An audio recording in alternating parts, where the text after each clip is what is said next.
This is the story of a case that shocked Brazil. A crime so cruel that it left investigators, the media, and the public in disbelief. It's the story of a little boy named Miguel dos Santos Rodrigues, only 7 years old, whose life was cut short in the most brutal way. Not by a stranger, not by an accident, but at the hands of the very people who should have protected him: his own mother, Yasmin Vaz dos Santos Rodrigues, and her partner at the time, Bruna Natiele Porto da Rosa. The crime took place in IMBÉ, a small coastal city in Rio Grande do Sul, between July 26th and July 29th, 2021. What followed was a 2-year journey through investigation, shocking revelations, and an intense trial that would finally bring justice, at least in the eyes of the law. Tonight, we tell the story of a boy whose life should have been filled with love, laughter, and safety. A boy who trusted the people closest to him, but those same people became his worst nightmare.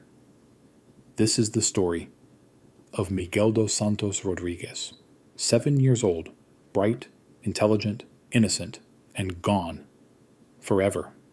Imbé, a small coastal town in Rio Grande do Sul, Brazil, July 2021. 2 women walk calmly through the streets at night carrying a suitcase. Inside is Miguel. It's the last time anyone will ever see him. Yasmin was around 18 years old when she began a relationship with João Pedro, a 20-year-old from Joinville, Santa Catarina. Their romance was short-lived, only about 6 months, and turbulent. After they broke up, Yasmin returned to live with her mother. Just 2 months later, she discovered she was pregnant. When she called João Pedro to give him the news, he doubted whether the child was truly his. Still, he offered to get back together and raise the baby. Yasmin refused. She did not want to move to Joinville. Miguel was born in Paraí, a small town in Rio Grande do Sul with about 7,000 residents, known for its basalt production. By all accounts, Yasmin appeared to be a loving and caring mother during Miguel's early years, active in his school life, attending events, and raising him with the support of her own mother. João Pedro wanted legal recognition as the boy's father, even requesting a DNA test, but Yasmin refused to tell Miguel who his father was until he was older.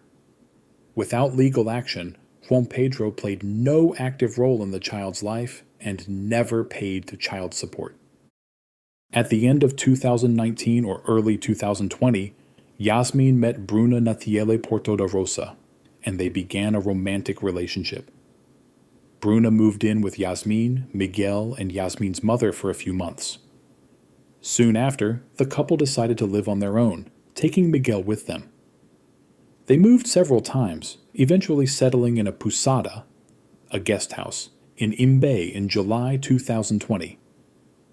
This move marked the beginning of a terrifying change. Yasmin, once described as affectionate, became increasingly aggressive towards her own son. Bruna encouraged and participated in the abuse. When they arrived at the guest house, Miguel looked pale and frail. The owner offered him a snack, which he gratefully accepted because he was hungry. Later, this act of simply accepting food would lead to him being beaten. The abuse was both physical and psychological. Miguel was often locked inside a small wardrobe, too small to sit in, for hours without food or water. Chains and padlocks were used to keep him from escaping. Sometimes, when he was starving, he would eat the cat's food. He was forced to relieve himself inside the wardrobe and then clean it himself. On top of that, he was subjected to humiliating mental torture. Yasmin made him repeatedly write phrases like, "I am an idiot," "I am cruel," "I am worthless," and "I don't deserve the mom I have," in a notebook. Bruna sometimes claimed that it wasn't her hurting him, but another personality she called Lorenzo, who supposedly decided to increase his punishment. When Miguel's grandmother called, Yasmin often made excuses to prevent her from speaking to him, claiming they had no internet. In reality, the guest house had free Wi-Fi. The family had no jobs and reportedly didn't like working. Yasmin supported herself by having affairs with wealthy older men, lying to them that Bruna was just Miguel's nanny. Both women saw Miguel as an obstacle to their relationship, a burden that stood in the way of their freedom. According to prosecutors, Miguel was in the way, an obstacle to the couple's freedom. By mid-2021, Miguel's grandmother was fighting for full custody, with Yasmin initially agreeing but never handing him over. Then came the night of July 28th to 29th, 2021. According to investigators, Yasmin brutally punished Miguel in the bathroom, slamming his head so hard that it cracked tiles and even part of the toilet. Miguel cried and screamed in pain. The women then gave him a strong sedative, an antidepressant, to quiet him down. Hours later, when he was unconscious, they assumed he had died from the abuse. They never checked his pulse or breathing. They placed Miguel's small body in a fetal position inside a travel suitcase. In the dead of night, they calmly walked to the Rio Tramandaí, took him out of the suitcase, and threw him into the water. Then they went home, as if nothing had happened. On the same night, July 29th, 2021, Yasmin and Bruna walked into the DPPA, the Civil Police's emergency station in Tramandaí, to report Miguel missing. From the moment they arrived, the officer on duty noticed something strange. Neither woman seemed distressed. Yasmin, the boy's mother, wasn't crying, shaking, or even agitated. Her demeanor was unnervingly calm. She told the officer that Miguel had gone missing the day before, but she had waited to contact the police because she had read online that a person must be missing for 24 hours before filing a report. She claimed she was certain Miguel had run away and would come back on his own. In fact, while speaking to police, the women even made casual remarks about going to the beach or finding somewhere fun to go. Hardly the behavior of two desperate guardians. The officer decided to separate them for questioning.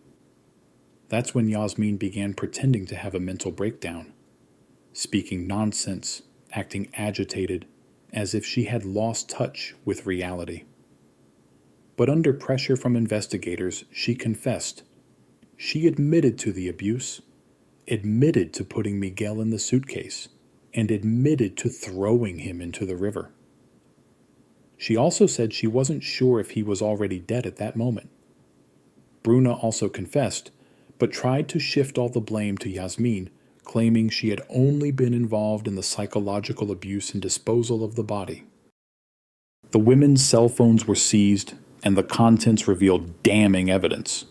Videos of Miguel so weak he could barely speak. Voice and text messages in which Bruna threatened him. In one, she warned she would rub his urine on his face if he wet himself and take him apart. Internet searches like, how long do fingerprints last in salt water, and how to dispose of someone in water. Authorities launched a massive search for Miguel. The Rio Tramandaí has a strong current that flows directly into the ocean, so police feared his body could have drifted far away, possibly into the waters of other states. Boats, jet skis, helicopters, drones, trained dogs, and dozens of volunteers combed the riverbanks, beaches, and even landfills nearby. For 50 days, the search continued, but no body was ever recovered. The only physical evidence tying them to the disposal was the suitcase itself, recovered from the search area, which contained Miguel's DNA. This was enough for investigators to conclude his fate, even without a body. Inside their rented room at the guest house, police found the notebook where Miguel had been forced to write self-deprecating phrases, a silent witness to months of psychological torture. Both Yasmin and Bruna were arrested on July 30th, 2021, and held in pre-trial detention. In August 2021, Bruna attempted to take her own life and was transferred to the Forensic Psychiatric Institute in Porto Alegre. Her defense tried to claim she suffered from insanity, citing her Lorenzo personality. But a psychiatric evaluation confirmed she was fully capable of understanding her actions. In February 2022, during a court hearing in Tramandaí, the defense for both women tried to argue that their confessions were coerced and that without a body, there could be no murder conviction. The judge disagreed, ruling that the evidence was overwhelming. Both would face a jury trial for aggravated homicide, torture, and concealment of a corpse. The trial began on April 4, 2024 in Tramandaí, lasting 2 days. Day 1, testimony from 6 witnesses, 3 for the prosecution, 3 for the defense. Yasmin and Bruna were interrogated.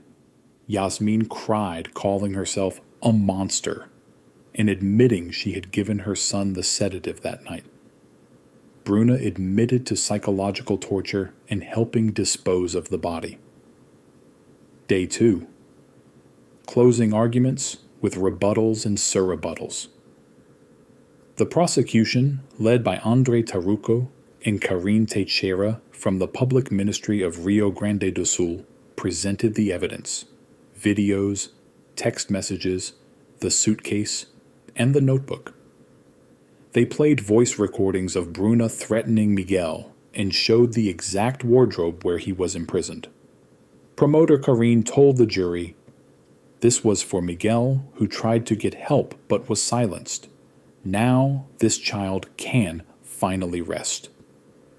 The defense for Yasmin admitted her guilt but argued for culpable homicide, claiming she had no intent to kill. Bruna's defense sought conviction only for torture and concealment of a corpse. Late on April 5th, 2024, the jury, 5 men and 2 women, delivered their verdict. Guilty on all counts, accepting every point in the prosecution's case. Yasmin Vaz dos Santos Rodriguez, 57 years, 1 month, and 10 days in prison, plus 26 days fine. Bruna Natiele Porto da Rosa, 51 years, 1 month, and 20 days in prison, plus 23 days fine. The judge, Gilberto Pinto Fontoura, ordered both to remain in a closed regime. After the verdict, Promoter Taruco stated, "Since the beginning of the investigation, we had full conviction regarding their responsibility. Today, this result materializes." Miguel's grandmother fought for custody, but Yasmin never handed him over. She could have spared his life by simply letting him live with a loving relative. Instead, the boy endured months of unimaginable suffering before his tragic end. This case will forever be remembered not only for its brutality, but for the chilling fact that his killers were the very people who should have loved him most. Miguel's grandmother fought to take him in. Yasmin could have let him live safely. Instead, she chose to. Miguel's body was never recovered, but his story and his suffering will never be forgotten. Justice was served, but for Miguel, it was too late. Thank you so much for watching this video all the way through. Did you find this content interesting? If you did, please give it a like and subscribe to our channel. Don't forget to turn on notifications so you won't miss any of our upcoming videos. Leave us a comment and share this video with others. See you in the next one.